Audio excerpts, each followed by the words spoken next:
If you like our video, click the button to subscribe to our channel and get easy access to new content.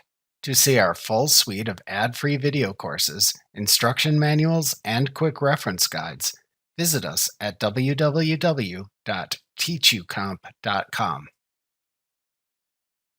The title bar in Publisher runs across the very top of the window. The name of the current publication on which you are working appears at the left end of this bar, to the right of the Quick Access toolbar if the Quick Access toolbar appears above the ribbon. At the right end of the title bar is a button group. There are 5 buttons in this button group. They are, from left to right, your Microsoft Account button, the Help button, and the Minimize, Maximize or Restore Down, and Close buttons. To change which account you use to sign into Microsoft 365, click the Microsoft Account button. To open a separate Help pane where you can search for help topics within Publisher, click the Help button. The next few buttons control the size and appearance of the Publisher window. To minimize the Publisher window and send the window down to the Windows taskbar, click the Minimize button. To view it again later, click its entry within the Windows taskbar.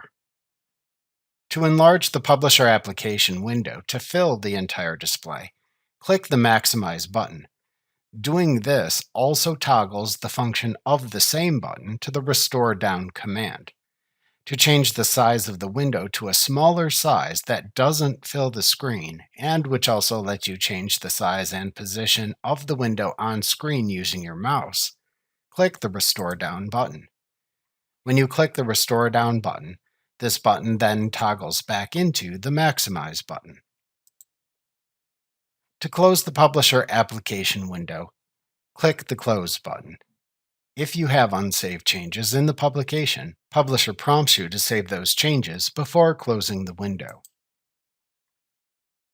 Remember to click the Subscribe button to see more of our videos.